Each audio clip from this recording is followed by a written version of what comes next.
Shalom. First and foremost, I want to give all praises, glory, and honor to Yahweh, Ba'Shem, Yahweh Shai, Ba'Shem Rakakudash. Yahweh being the true powerful name of the Heavenly Father, which means He is. Yahweh Shai being the true name of His only begotten Son, which means He saves. The one who people in this world ignorantly call Jesus Christ.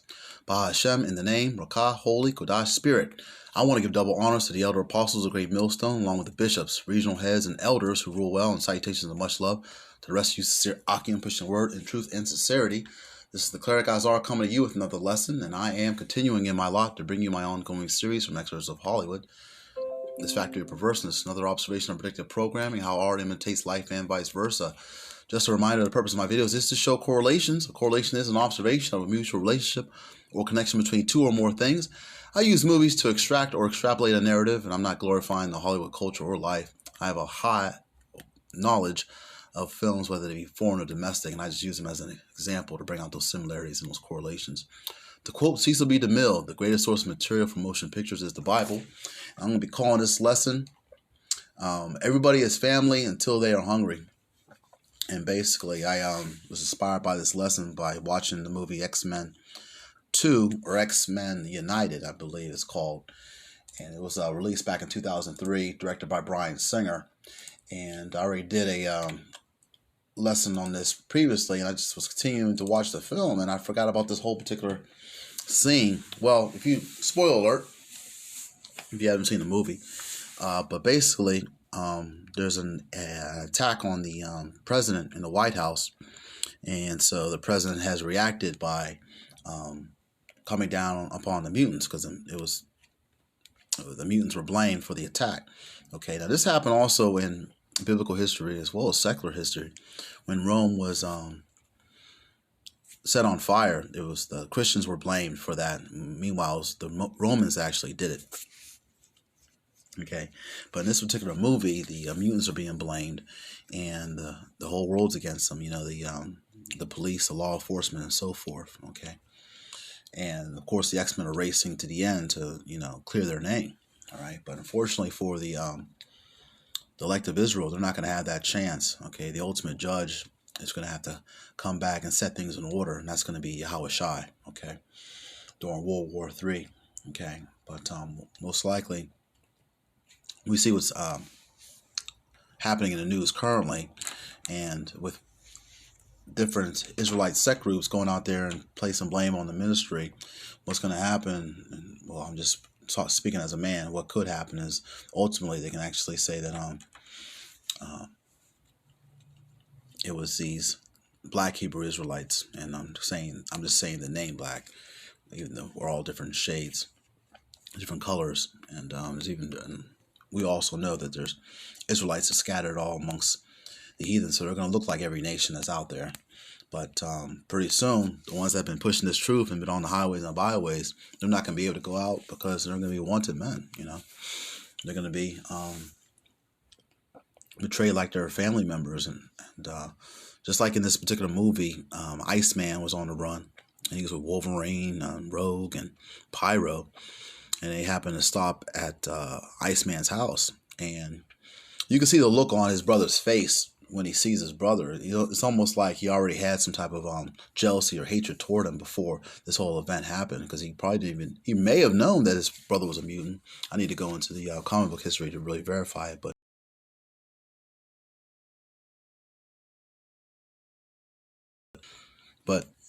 as soon as he saw what his brother could do, he went upstairs and grabbed the phone and called the cops on him.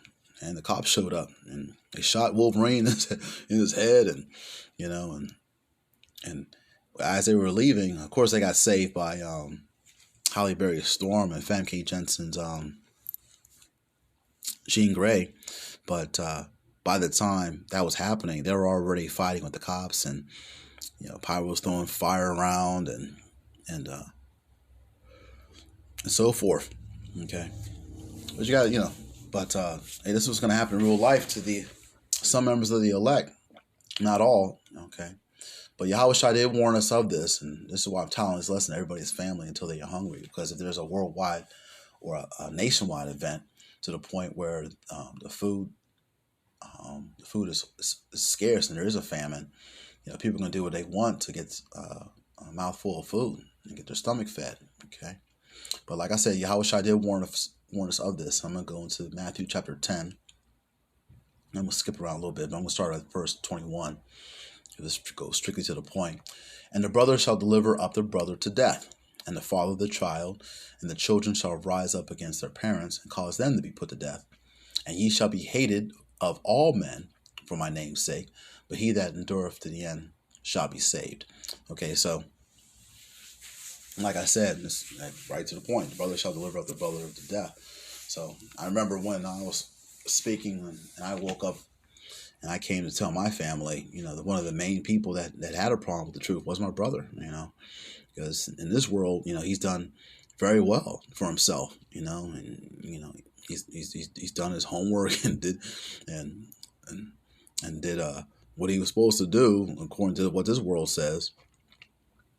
And Esau Edom has rewarded him for it. Okay, he also went in and joined a fraternity, and he run around. He's calling himself Greek. All right, so meanwhile, here I am saying that he's a Jew. So hey, so interesting how history repeats itself. Okay, and but he's quite hard headed. But even now with everything that's popping off in the Middle East, we don't talk, but he asks my mother every now and then. He's like, hey, what's going on with my brother? Because he knows what I was telling him 15 years ago. All right, but hey, we're going to skip down to verse 34. We're sticking in Matthew chapter 10. And it's a shame to know that, a man's foes will be the members of his own household. All right, let's start at Matthew chapter 10, verse 34. And it reads as such. Think not that I have come to send peace on earth. I came not to send peace, but a sword. For I am come to set a man at variance against his father, and the daughter against her mother, and the daughter-in-law against her mother-in-law. And a man's foes shall be they of his own household. Okay. So it just shows you right then and there that whatever's being taught in these so-called Christian churches, called harlot houses, they're not getting the truth. All right. And these are words from Yahushua, the one you people are going to call Jesus Christ. Okay. I would love to hear the interpretation of these particular scriptures as well. Some people say, oh, well, you got the interpretation wrong. Now, this is literal. This is quite cut and dry. Okay. Let's skip forward to Matthew chapter 24. I'm going to read verse 9, because once these people do come after the elect of Israel, then some members of the elect will be captured, some will be tortured, some will be killed. All right, but they'll also be the first ones to be resurrected and beamed up into the ships. And some will be brought in to be interrogated and so forth, and some will break right out. All right, so it's going to be an interesting time to live in. Okay. Matthew chapter 24, verse 9 reads as such.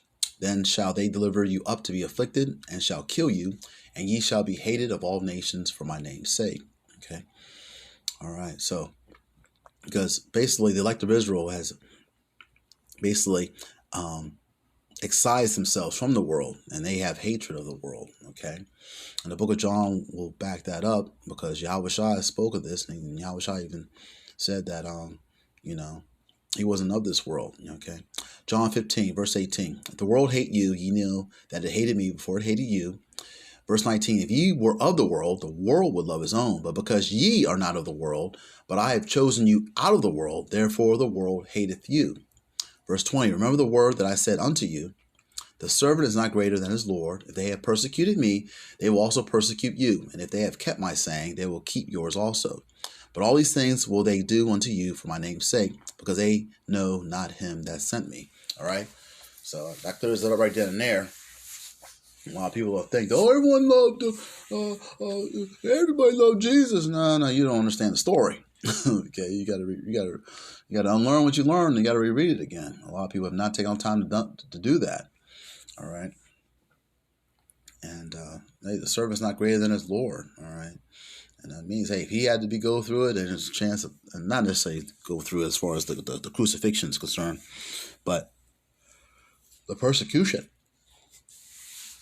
the interrogation, things of that sort. All right. And in some cases as well, the execution. All right. Because there can be different kind of executions. And we do know that there's guillotines and FEMA camps and so forth. So some brothers will be locked up, and some brothers will get their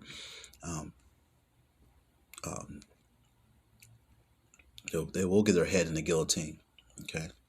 They show that even those old apocalyptic movies from back in the late 70s, early 80s, like the Thief in the Night and so forth. I remember seeing that when I was like 5 years old, seeing the guillotines.